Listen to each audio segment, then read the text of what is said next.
নমস্কাৰ ৱেলকাম জনাইছোঁ অন্য এটি ভিডিঅ'লৈ। আজি আপোনালোকৰ লগত শ্বেয়াৰ কৰিব বিচাৰিছোঁ যিসকল শিক্ষাৰ্থীয়ে মেট্ৰিক পৰীক্ষাত HSLC পৰীক্ষাত ভাল ফলাফল লাভ কৰিব পৰা নাছিল, কিছু ছাবজেক্টত এটা বা দুটা ছাবজেক্টত তেওঁলোকে ফেইল হৈছিল আৰু তেওঁলোকে যদি কম্পাৰ্টমেণ্টেল এক্সামৰ কাৰণে এপ্লাই কৰিছিল তেওঁলোকৰ বাবে সুখবৰ। তেওঁলোকৰ কম্পাৰ্টমেণ্টেল এক্সামৰ ৰুটিন পাব্লিছ হৈছে যোৱা 6 মে তাৰিখে আৰু তেওঁলোকৰ পৰীক্ষাসমূহ আৰম্ভ হ'ব অহা 23 মে তাৰিখৰ পৰা। গতিকে আহক আমি জানো পৰীক্ষাসমূহ কেনেধৰণৰ অনুষ্ঠিত হ'ব, কি ছাবজেক্ট কোনটো ডেটত কি ছাবজেক্ট অনুষ্ঠিত হ'ব সেই বিষয়ে আমি জানো আহক। প্ৰথমতে 1 নম্বৰতে আমি ক'ব বিচাৰিছোঁ 23 তাৰিখৰ যিহেতু এক্সামটো আৰম্ভ হ'ব অহা 23 মে তাৰিখে। গতিকে প্ৰথম শিফ্টত থাকিব ইংলিছ IL আৰু MIL থাকিব আৰু আফটাৰনুন শিফ্টত থাকিব সংস্কৃতৰ ইলেক্টিভ ছাবজেক্ট।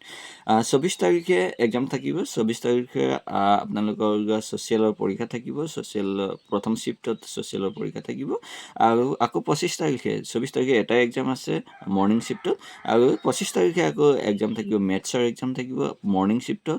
26 তাৰিখে নাই, 27 তাৰিখে আপোনাৰ মৰ্ণিং শিফ্টত ইংলিছৰ এক্সাম থাকিব আৰু আফটাৰনুন শিফ্টত আৰবিক, পাৰ্চিয়ান আৰু আছামিজ ইলেক্টিভ যাৰ আছে তেওঁলোকৰ এক্সাম থাকিব। আকৌ 27 তাৰিখে ক'লোঁ মই। 28 তাৰিখে ছায়েন্সৰ এক্সাম থাকিব মৰ্ণিং শিফ্টত।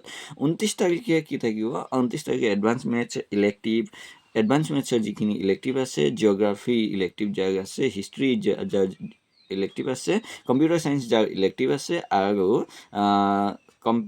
কমাৰ্চৰ যাৰ ইলেক্টিভ আছে সেইখিনি মৰ্ণিং শিফ্টত থাকিব। আকৌ আফটাৰনুন শিফ্টতো হিন্দী ইলেক্টিভখিনি থাকিব। গতিকে আপোনালোকৰ ডেটসমূহ এনেদৰে ভগাই দিয়া হৈছে। 23 তাৰিখে MIL ইংলিছ IL মৰ্ণিং শিফ্টত, ইভিনিং শিফ্টত সংস্কৃত। 24ত ছ'চিয়েল, 25ত মেথছ, 27ত ইংলিছ মৰ্ণিং, আফটাৰনুন শিফ্টত আৰবিক, পাৰ্চিয়ান, আছামিজ ইলেক্টিভ।